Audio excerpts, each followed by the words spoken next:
Terima kasih pemirsa, masih bersama kami, masih dengan tema Islam sebagai agama kasih sayang. Ya Ustadz, silakan untuk dilanjutkan kembali. Baik. Para pemirsa Tepian TV dimanapun Anda berada, jadi tadi kita sudah bahas bahwa salah satu karakteristik atau ciri dari agama Islam adalah dia bersifat moderat. Di mana Allah Subhanahu wa taala berfirman dalam Al-Qur'an, "Wa kadzalika ja'alnakum ummatan wasata litakunu syuhada'a 'alan nasi wa yakunar rasulu 'alaikum syahida." Bahwa umat Islam adalah umat pertengahan, atau biasa diistilahkan dengan moderasi Islam.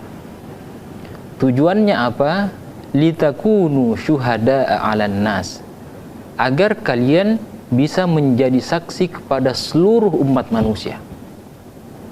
Wa yakunar rasulu 'alaikum syahida, dan rasul itu bertugas sebagai saksi bagi kalian semua.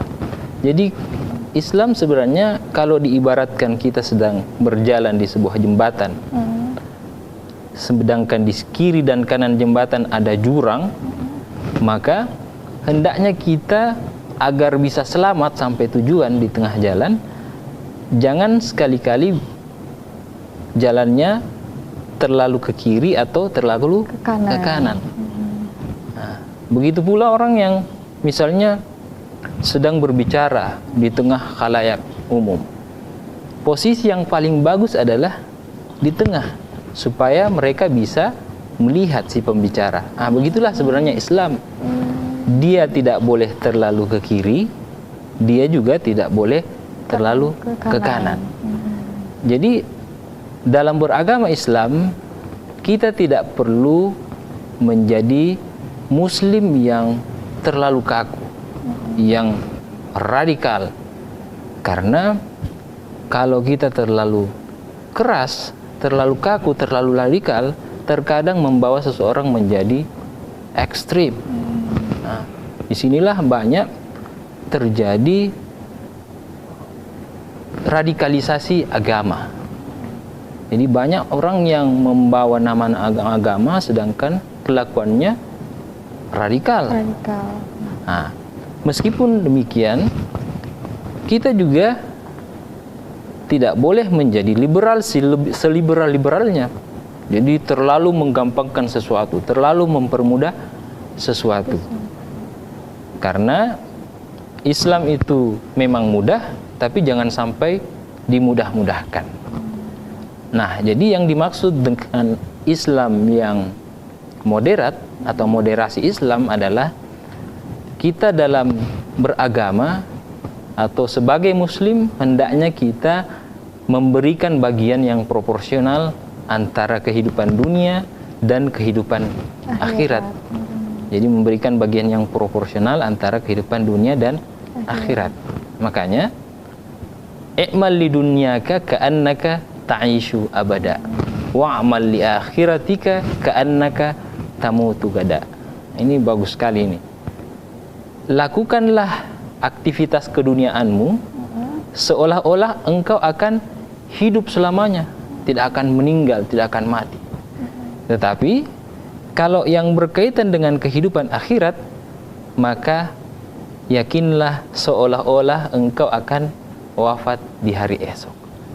Jadi itulah makna dari kata wasatiyatul Islam. Nah, selanjutnya kita akan membahas mengenai ayat yang di awal saya bacakan tadi. Wa ma arsalnaka illa rahmatan lil alamin. Tiadalah aku, kata Allah, mengutus Nabi Muhammad.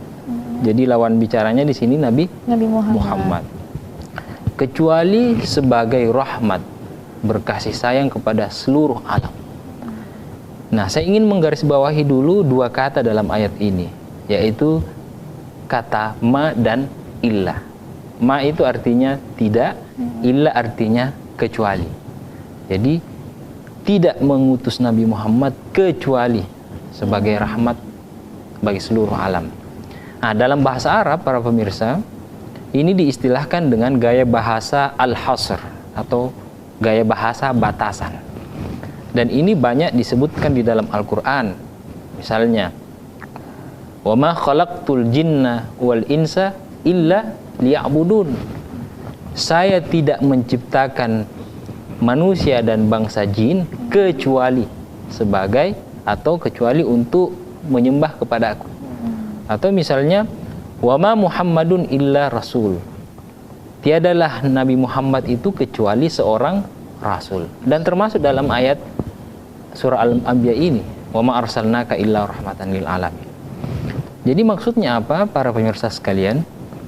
Seolah-olah Allah ingin menegaskan atau ingin menyampaikan kepada kita bahwa tujuan utama atau misi utama dari diutusnya Rasul adalah untuk mengajarkan cinta, mengajarkan kasih sayang, mengajarkan kedamaian kepada seluruh makhluk. Jadi kalau ada orang yang mengatasnamakan Islam, lalu tindakan-tindakannya mengandung unsur kekerasan, kebencian, kedengkian, apalagi sampai teror, maka sebenarnya ia telah keluar dari batasan koridor rahmat yang telah diberikan oleh Allah kepada baginda Rasulullah Shallallahu Alaihi Wasallam. Iya. Jadi nanti kita akan bahas bagaimana teladan-teladan atau sifat-sifat yang ada pada diri Rasul yang menggambarkan sifat kerahmatannya, yang membuat Nabi Muhammad menjadi Nabi yang penuh dengan rahmat. Jadi nanti kita jelaskan mengenai rahmatan lil alamin.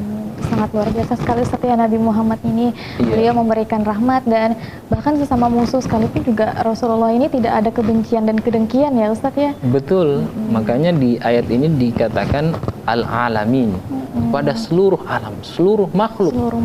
Bahkan bukan hanya sesama manusia, bahkan sesama makhluk hidup. Sesama makhluk hidup berarti tumbuhan, hewan dan lain sebagainya Ustaz ya. Semua makhluk Allah Subhanahu wa taala, Nabi Muhammad memberikan rahmat dan kasih sayang. Nanti kita lanjutkan lagi Ustaz kita. Untuk itu pemirsa jangan kemana-mana, tetap bersama kami.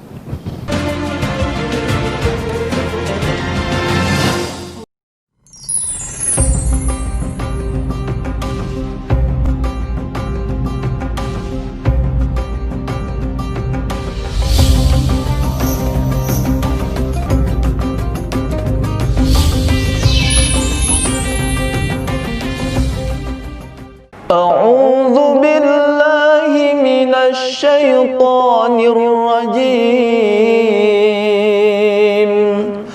بسم الله الرحمن الرحيم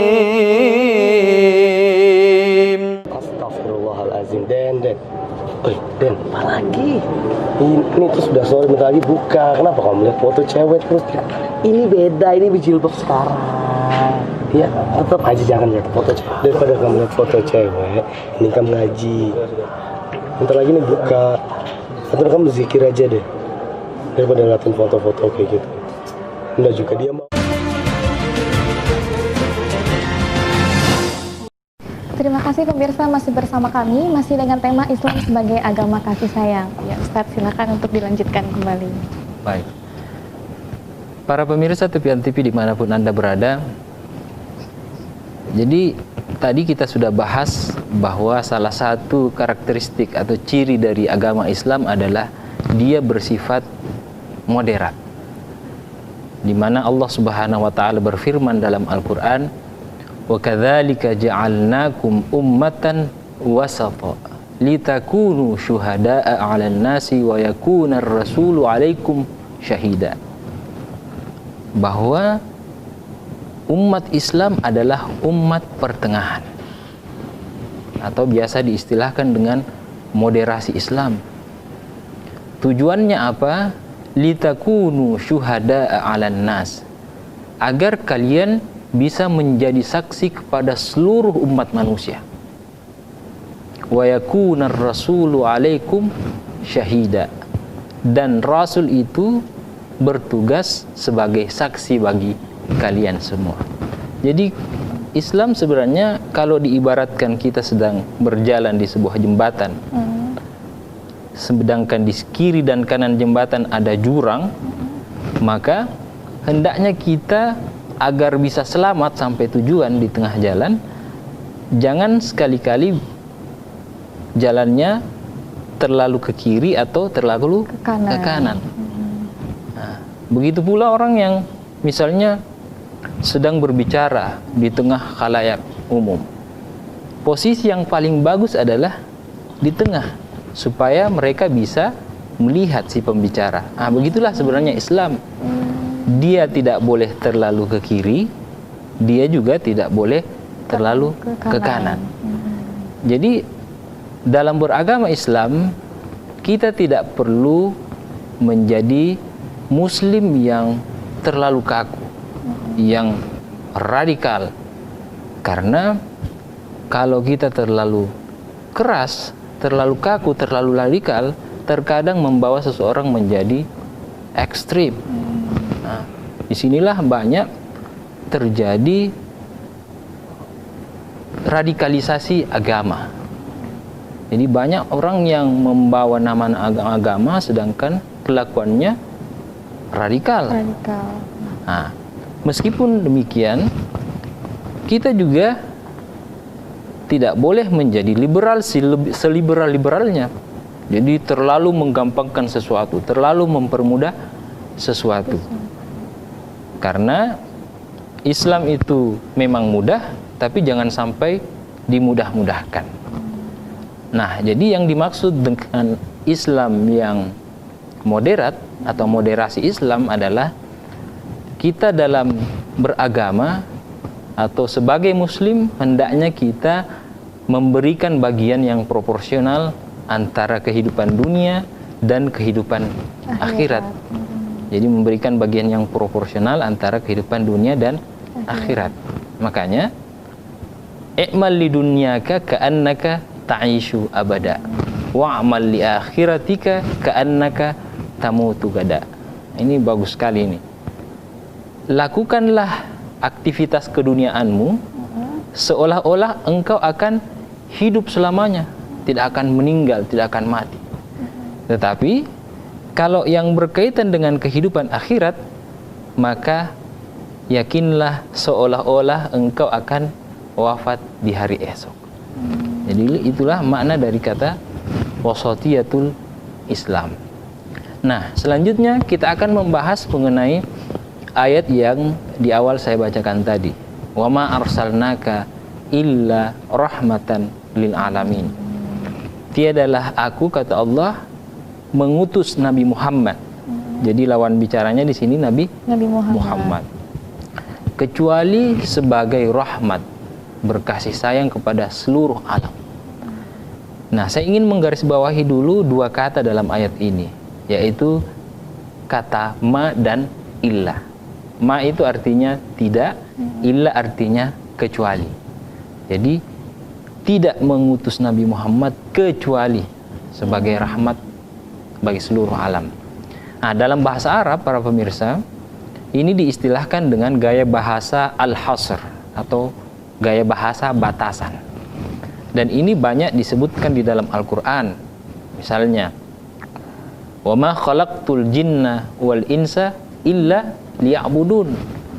Saya tidak menciptakan manusia dan bangsa jin kecuali sebagai atau kecuali untuk menyembah kepada aku. Atau misalnya, wa ma Muhammadun illa rasul. Tiadalah Nabi Muhammad itu kecuali seorang rasul. Dan termasuk dalam ayat surah Al-Anbiya ini, wa ma arsalnaka illa rahmatan lil alamin. Jadi maksudnya apa, para pemirsa sekalian? Seolah-olah Allah ingin menegaskan atau ingin menyampaikan kepada kita bahwa tujuan utama atau misi utama dari diutusnya Rasul adalah untuk mengajarkan cinta, mengajarkan kasih sayang, mengajarkan kedamaian kepada seluruh makhluk. Jadi kalau ada orang yang mengatasnamakan Islam, lalu tindakan-tindakannya mengandung unsur kekerasan, kebencian, kedengkian, apalagi sampai teror, maka sebenarnya ia telah keluar dari batasan koridor rahmat yang telah diberikan oleh Allah kepada baginda Rasulullah Shallallahu Alaihi Wasallam. Iya. Jadi nanti kita akan bahas bagaimana teladan-teladan atau sifat-sifat yang ada pada diri Rasul yang menggambarkan sifat kerahmatannya, yang membuat Nabi Muhammad menjadi Nabi yang penuh dengan rahmat. Jadi nanti kita jelaskan mengenai rahmatan lil alamin. Sangat luar biasa sekali Ustaz ya, Nabi Muhammad ini. Beliau memberikan rahmat, dan bahkan sesama musuh sekalipun juga Rasulullah ini tidak ada kebencian dan kedengkian ya Ustaz ya. Betul. Makanya di ayat ini dikatakan al-alamin, pada seluruh alam, seluruh makhluk. Seluruh makhluk. Bahkan bukan hanya sesama manusia, bahkan sesama makhluk hidup. Sesama makhluk hidup berarti tumbuhan, hewan dan lain sebagainya Ustaz ya. Semua makhluk Allah Subhanahu wa taala, Nabi Muhammad memberikan rahmat dan kasih sayang. Nanti kita lanjutkan lagi Ustaz pembicaraan kita. Untuk itu pemirsa jangan kemana-mana, tetap bersama kami.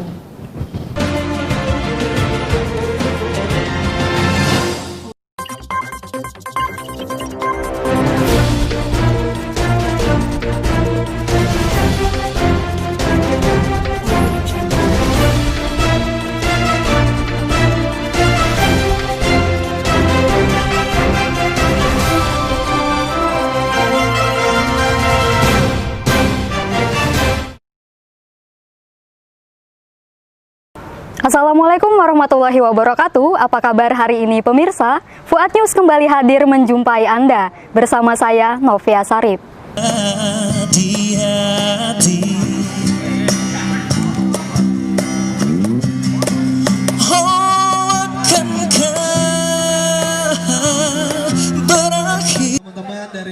Dewan Eksekutif Mahasiswa Fakultas Usuluddin Adab dan Dakwah gelar kegiatan pojok seni dengan tema The Movement Darat DASI yang bertempat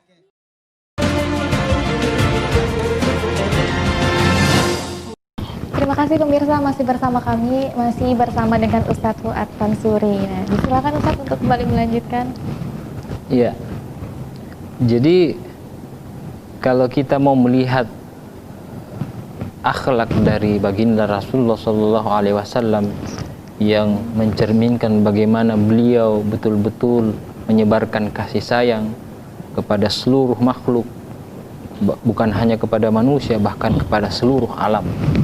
Jadi Nabi mengimplementasikan atau mengamalkan sifat rahmatnya bukan hanya sekedar di mulut saja, tapi beliau betul-betul menerapkan dalam kehidupannya sehari-hari. Bahkan dalam kondisi perang sekalipun, Nabi menampilkan sosoknya sebagai rahmatan lil alam. Pernah suatu ketika dalam sebuah riwayat disebutkan, dalam kondisi perang, sahabat meminta kepada baginda Rasul untuk menyumpahi atau melaknat orang-orang musyrik yang sudah banyak membunuh umat Islam pada saat itu. Jadi sahabat meminta kepada Rasul untuk sumpahi dia, wahai Rasul, laknati dia. Namun karena Nabi memiliki sifat rahmat, Nabi malah mengatakan seperti ini. Di dalam hadis riwayat Muslim disebutkan, Rasulullah Shallallahu Alaihi Wasallam bersabda, "Inni lam ub'atsu la'anan." Saya diutus oleh Allah bukan untuk melaknat, bukan untuk mencaci maki orang lain, bahkan kepada orang-orang musyrik. Dalam konteks perang, beliau juga mengatakan, "Inni lam ub'atsu la'anan, walakin bu'ithtu da'iyan wa rahmatan." Akan tetapi kata Rasul, saya ini diutus hanya untuk mendakwahi orang, hanya untuk mengajak orang lain untuk masuk ke dalam Islam, dan sekaligus saya diutus ini sebagai rahmat, lagi-lagi sebagai kasih sayang. Jadi bahkan dalam kondisi perang sekalipun, Nabi menampilkan sisi rahmatnya kepada musuh, Pada musuh. Mungkin kalau kita dalam kondisi perang, bunuh yang bisa dibunuh, atau rampas harta rampasan perang yang bisa diambil. Tapi lagi-lagi Nabi menampilkan sisi rahmatnya. Dan beliau juga mengajarkan kepada para sahabatnya.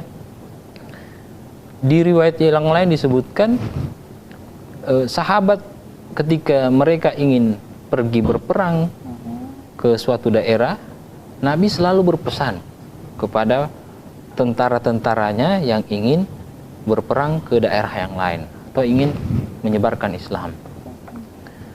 Bahwa Nabi mengatakan, berpesan kepada para sahabat, satajiduna fiha rijalan fis sawami.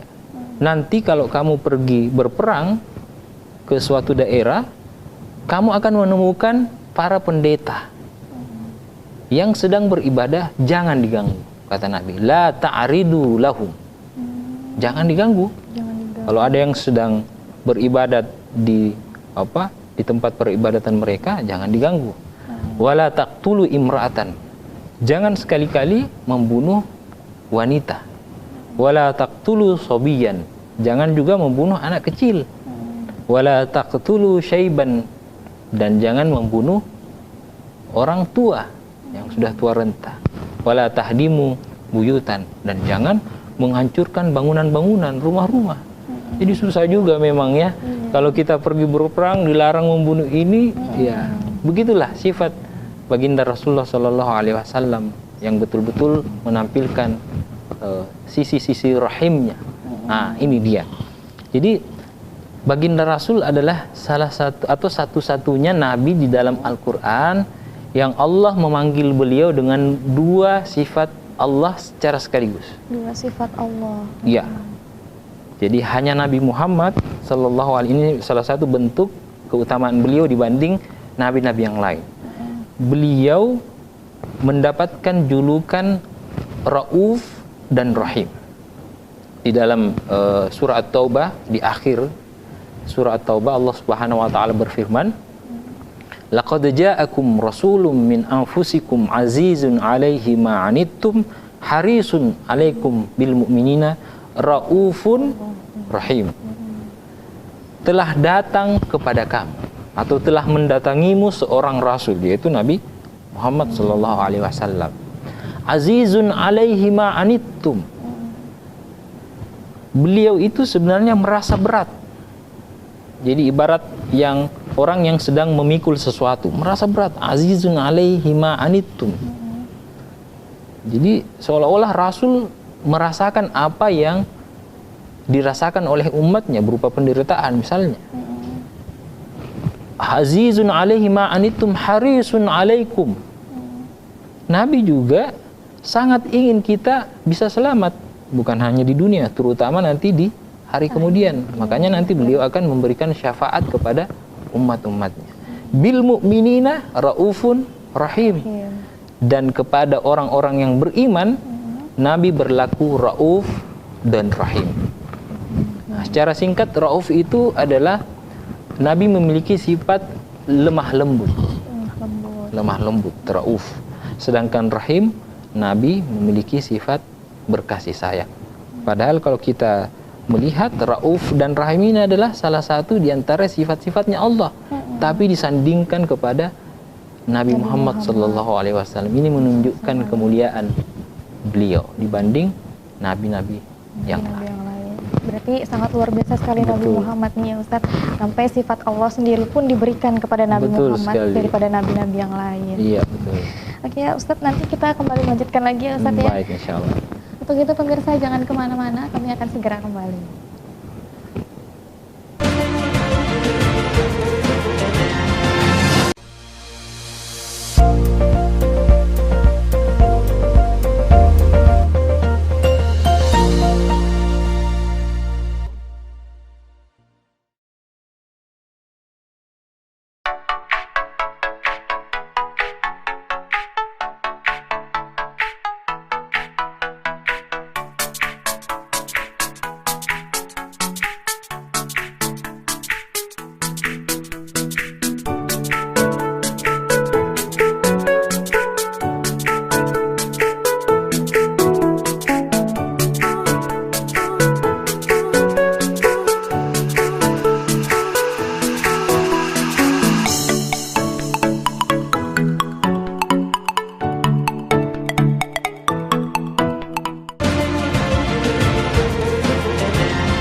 kasih pemirsa masih bersama kami. Ya Ustaz, disilakan untuk kembali melanjutkan.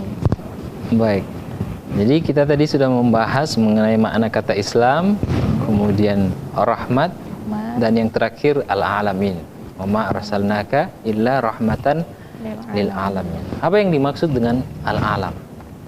Jadi alamin itu adalah bentuk jamak atau bentuk plural. Banyak alam. Kalau satu alam, alam. Tapi karena alamin banyak alam. Al-alamin juga biasa ditafsirkan kullu ma siwallah. Segala sesuatu selain Allah itu namanya alam. Jadi selain Allah itu alam. Artinya alamin ini seluruh makhluk ciptaan Allah, baik manusia, jin, tumbuh-tumbuhan, hewan, malaikat dan lain-lain sebagainya. Makanya di beberapa literatur tafsir biasa menafsirkan makna dari kata al-alamin ini. Jadi ada beberapa makna dari, atau ada beberapa macam-macam alam. Ada namanya alam asy-syahadah. Nah, kita sekarang ini berada di alam asy-syahadah. Alam asy-syahadah itu artinya kan yang bisa dilihat, yang bisa disaksikan dengan mata kepala atau indera. Nah, kita sekarang berada di alam asy-syahadah, di dunia. Ada juga namanya alam al-ghaib. Ghaib yang tidak kelihatan, yang tidak nampak oleh mata. Nah, disinilah makhluk-makhluk Allah seperti jin, iblis, syaitan dan lain-lain sebagainya. Nah, meskipun kita tidak bisa melihat mereka, tapi mereka bisa melihat kita. Jadi ibaratnya kita sedang ditonton sama pemirsa di rumah, sedangkan kita di sini tidak bisa melihat pemirsa yang ada di rumah. Nah, itu namanya alam al-ghaib. Kemudian ada juga namanya alam al-barzakh. Nah, ini alamnya orang-orang yang sudah meninggal. Alam kubur ya. Alam kubur yang sudah dikubur. Nah, mereka sedang berada di alam barzakh untuk menunggu waktu dibangkitkan nanti di hari akhir. Nah, kemudian ada juga namanya alam al-malakut. Alamnya para malaikat. Karena eksistensi malaikat berbeda dengan manusia. Karena malaikat tercipta dari nur, cahaya. Sedangkan kita berasal dari tanah. Nah, kemudian ada juga namanya alam al-jabarut. Alamnya roh-roh. Atau ada juga yang mengartikan alam keagungan dan kekuasaan Allah Subhanahu wa taala. Jadi rahmatnya Nabi Muhammad itu mencakup seluruh alam yang tadi saya sebutkan. Seluruh alam yang diciptakan oleh Allah Subhanahu wa taala. Jadi bukan hanya di dunia. Bukan hanya alam asy-syahadah tempat kita tinggal, bahkan alam-alam yang lain. Alam jin tadi, alam barzakh, kemudian alam al-malakut dan alam al-jabarut. Ini banyak dibahas di literatur tasawuf. Orang yang suka sufi ini banyak baca seperti ini. Ya Ustaz, sudah ada yang bertanya nih Ustaz di telepon interaktif kita. Ada dari sahabat Aunillah di Basuki Rahmat. Di dalam surah Al-Fatihah, ayat kedua mengatakan Ar-Rahman dan Ar-Rahim. Apa perbedaan antara Ar-Rahman dan Ar-Rahim, Ustaz? Silakan, Ustaz. Jadi perbedaan antara Ar-Rahman dan Ar-Rahim. Jadi bagus sekali pertanyaannya ini. Nah, di dalam surah Al-Fatihah memang Allah Subhanahu wa taala berfirman Bismillahirrahmanirrahim. Jadi bismillah itu adalah salah satu ayat dari surah Al-Fatihah. Meskipun terjadi perbedaan pandangan para ulama mengenai bacaan bismillah ini, tapi bukan di sini kita membahas. Nah, kita ingin melihat apa makna daripada Ar-Rahman dan Ar-Rahim. Jadi Ar-Rahman itu adalah kasih sayangnya Allah kepada seluruh makhluk. Kasih sayangnya Allah kepada seluruh makhluk di dunia. Jadi rahmanullahi fid dunya. Kasih sayangnya Allah kepada seluruh makhluk yang ada di dunia. Tidak mengenal suku, agama, ras. Pokoknya Allah memberikan kasih sayangnya. Minimal Allah memberikan nikmat kehidupan kepada mereka. Nah, kemudian yang kedua, Ar-Rahim. Apa perbedaan Ar-Rahman dan Ar-Rahim? Nah, kalau Ar-Rahim juga bermakna kasih sayang. Tapi kasih sayangnya Allah ini khusus bagi orang-orang yang beriman, kita semua termasuk pemirsa di rumah, nanti di hari kemudian. Jadi inilah perbedaan antara Ar-Rahman, Ar-Rahim. Rahmannya Allah itu berlaku kepada seluruh makhluk, bahkan kepada non-muslim sekalipun. Nabi dalam sebuah riwayat disebutkan, ini menunjukkan bagaimana Nabi betul-betul mengimplementasikan sifat rahmat yang Allah berikan kepada beliau. Suatu ketika Nabi sedang duduk-duduk bersama para sahabat di Masjid Nabawi di Madinah. Tiba-tiba ada rombongan jenazah yang lewat, pengantar jenazah. Nah, sahabat tahu kalau rombongan pengantar jenazah yang lewat ini adalah non-muslim, Yahudi. Nabi berdiri. Jadi seolah-olah Nabi memberikan penghormatan. Dari posisi duduk langsung berdiri. Sempat ditegur oleh sahabatnya. Wahai Rasul, yang lewat itu non-muslim, Yahudi. Kenapa Anda berdiri? Kenapa engkau berdiri, wahai Rasul? Apa kata Rasul? Afalam yakun insanan? Bukankah mayat ini juga pernah menjadi manusia? Sehingga kita harus hormati. Jadi bukan hanya kepada manusia, kepada mayat. Nabi memberikan respek, penghormatan kepada rombongan pengantar jenazah tadi. Begitu pula misalnya kepada tumbuh-tumbuhan atau hewan. Makanya Nabi bersabda, la taqtulu bunuhlah idza dzabhtum fa ahsinud dzabha. Jika kalian menyembelih hewan sembelihan, kambing, sapi, ayam, maka sembelihlah dengan cara yang baik. Makanya kalau kita ingin menyembelih hewan sembelihan, jangan asah pisaunya di depan binatang yang mau disembelih, disembelih karena bisa membuat binatang tersebut ketakutan. Nah, Nabi juga melarang kita untuk kencing di lubang. La yabulanna ahadukum fil juhri. Kalau misalnya kita sedang outbound, biasa anak mahasiswa suka pergi outbound, camping, mau buang air kecil, langsung ada lihat lubang di situ. Jangan kencing di situ.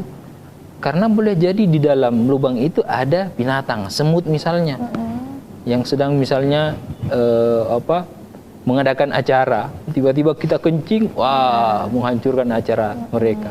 Atau boleh jadi di dalam lubang itu ada jin. Jangan sampai kita kencing tiba-tiba, wah. Ya, jadi kasih sayang Allah yang diimplementasikan oleh Rasulullah berlaku kepada seluruh makhluk. Ar-Rahman dan Ar-Rahim. Ar-Rahman khusus bagi Ar-Rahman kepada seluruh makhluk di dunia. Sedangkan Ar-Rahim kasih sayang Allah kepada khusus orang-orang yang beriman di hari kemudian. Nanti kita lanjutkan lagi ya, baik, Ustaz. baik. Untuk itu pemirsa jangan kemana-mana, tetap bersama kami.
kita sudah berada di segmen terakhir ya Ustadz. Nah, saya bacakan dulu yang sudah bergabung nih Ustadz. Ya. Ada dari Aminah di Sungai Kunjang, ingin bertanya bagaimana tanggapan Ustadz tentang adanya hari kasih sayang atau biasa disebut dengan hari Valentine. Itu yang pertama, iya Ustadz, hari Valentine. Terus yang kedua pertanyaan dari Rahmat di Sungai Kledang nih. Apakah benar rahmatan lil alamin tidak terwujud selama Nabi di Mekah meskipun Al-Quran sudah turun? Silakan Ustaz dijawab sekaligus untuk memberikan kesimpulan Ustaz. Baik.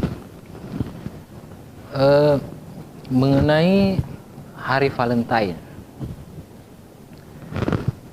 Jadi memang Rasulullah Shallallahu Alaihi Wasallam bersabda, "Man tashabbaha biqaumin fahuwa minhum." Barang siapa yang menyerupai suatu kaum, maka boleh jadi ia termasuk dari golongan kaum tersebut. Nah, hari Valentine saya kira bukan berasal dari budaya Indonesia, apalagi budaya Islam. Tapi saya ingin mengatakan begini para pemirsa sekalian. Hari Valentine tergantung bagaimana kita menyikapi perayaan hari Valentine. Saya biasa menganalogikan seperti ini. Teknologi, handphone misalnya. Handphone ini dibuat orang Barat, orang Indonesia. Orang Barat. Orang Barat. Boleh jadi dasar-dasar ilmunya segala macam itu berasal dari non-Muslim ya. Tapi kita pergunakan. Ibaratnya teknologi itu dua sisi mata uang atau dua ujung pedang. Tergantung orang yang memakai teknologi. Kalau teknologi handphone misalnya, handphone baik atau buruk? Handphone kalau dipakai dengan baik akan baik, kalau dipakai dengan buruk akan buruk. Artinya teknologi itu bebas nilai. Pemakainya lah yang memberikannya nilai. Hari Valentine menurut hemat pribadi saya juga seperti itu. Saya tidak ingin mengatakan halal sehalal-halalnya atau haram seharam-haramnya, tapi tergantung kita mau menyikapi hari Valentine itu seperti apa. Nah, yang penting jangan sampai keluar dari koridor-koridor yang telah digarisbawahkan oleh baginda Rasulullah Shallallahu Alaihi Wasallam. Nah, kalau memang tujuannya misalnya hari Valentine untuk menyebar kasih sayang, memberikan hadiah, memberikan kado kepada teman, ya boleh-boleh saja. Kalau tujuannya untuk menyebar kasih sayang. Tapi kalau misalnya tujuannya untuk berfoya-foya, bercampur, berhalwa dengan yang bukan muhrim, melakukan tindakan-tindakan yang tidak baik, nah, saya kira acara apapun itu dilarang, bukan hanya hari Valentine. Dan saya kira hari Valentine tanggal berapa kalau hari Valentine biasa? 14 Februari. Tanggal 14-nya, wah kayaknya sering merayakan hari Valentine. Jadi hari Valentine ya sekali lagi tergantung kita menyikapinya seperti apa. Nah, meskipun sebenarnya menyebarkan kasih sayang itu, menyebarkan cinta itu tidak hanya tanggal 14 Februari. Setiap saat kita harus menyebarkan cinta dan kasih sayang. Tadi pertanyaan dari Aminah ya sudah terjawab. Selanjutnya pertanyaan dari saudara Rahmat Ustaz. Ya, kemudian pertanyaannya mengenai rahmat Nabi hanya berlaku di Mekah saja ya. Jadi saya kira ini pertanyaan yang memang sempat viral kemarin di media sosial. Ada salah satu ulama dai kondang kita yang mengatakan bahwa rahmat Nabi itu tidak mampu tercapai sewaktu Nabi di Mekah, sewaktu Nabi dalam keadaan tertindas. Nah, saya ingin mengatakan seperti ini para pemirsa, khususnya kepada penanya tadi. Memang para ulama berbeda pendapat memaknai ayat 107 surah Al-Anbiya tadi, wa ma arsalnaka illa rahmatan lil alamin. Nah, penekanannya pada kata arsalnaka. Nah, ada yang memaknai arsalna di sini atau al-irsal di sini bermakna sejak Allah menciptakan rohnya Nabi Muhammad. Jadi seolah-olah tiadalah aku menciptakan rohmu wahai Muhammad kecuali sebagai rahmat seluruh alam. Kalau seperti itu, maka sebelum Adam diciptakan, Nabi Muhammad menurut para ahli sufi, Nabi Muhammad diciptakan sebelum Nabi Adam diciptakan. Nur. Biasa diistilahkan Nur Muhammad. Nah, itu pendapat pertama yang memaknai kata arsalna di sini sebagai diciptakan rohnya sebelum makhluk hidup khususnya Nabi Adam diciptakan. Kemudian yang kedua, ada yang memaknai arsalna di sini sejak Nabi dilahirkan, sejak Nabi keluar dari perut ibunya Aminah, maka sejak itulah berlaku rahmatnya Nabi. Jadi seolah Allah mengatakan, tiadalah aku melahirkan kamu Muhammad, maksudnya melalui Aminah, kecuali sebagai rahmat. Nah, itu pandangan yang kedua. Kemudian pandangan yang ketiga, ada yang memaknai arsalna di sini pada saat turunnya ayat pertama surah Al-Alaq sampai ayat kelima. Pada saat Nabi berada di Gua Hira. Jadi pada saat ayat pertama kali turun, maka pada saat itulah berlaku rahmatnya Nabi. Berarti itu sewaktu Nabi umur 40 tahun di Mekah. Berarti sejak di Mekah menurut pendapat ini sudah berlaku rahmatnya Nabi. Nah, saya mengira bahwa Ustaz Somad ini memaknai arsalna di sini dengan pemahaman Nabi sebagai kepala negara, kepala pemerintahan. Sewaktu umat Islam sudah banyak, berarti rahmatnya Nabi ini memang berlaku sewaktu Nabi di Madinah. Pada saat Nabi sudah menjadi kepala pemerintahan di negara Madani. Jadi ada 5 pendapat mengenai kata-kata arsalna di sini, sehingga wajar saja kalau ada perbedaan para ulama. Saya kira tidak perlu terlalu diperdebatkan. Malah yang dilupakan substansinya. Orang terkadang berdebat sampai saling bermusuhan, padahal yang dibahas adalah ayat rahmat. Terserah mau kapan, rahmat yang jelas kita menyebarkan kasih sayang. Jangan sampai saling bermusuhan, saling benci membenci, hanya perbedaan yang saya kira bukan hal usuliyah dalam agama, hanya furu'iyah saja. Ya. Jadi ada 5 pendapat, jadi tergantung kita mau memilih pendapat yang mana tanpa harus menyalahkan pendapat orang lain. Itulah sebenarnya substansi dari ayat tadi, wa ma arsalnaka illa rahmatan lil alamin. Terima kasih Ustaz atas penyampaiannya hari ini ya Ustaz ya. Semoga Ustaz selalu diberikan kesehatan oleh Allah Subhanahu wa taala sehingga nanti kita bisa bertemu lagi. Amin. Pemirsa, agama Islam adalah agama kasih sayang dan hadirnya pun untuk menebar kasih sayang. Akhirnya saya Siti Fatimah pamit undur diri. Terima kasih atas kebersamaannya. Wassalamualaikum warahmatullahi wabarakatuh. Waalaikumsalam warahmatullahi wabarakatuh.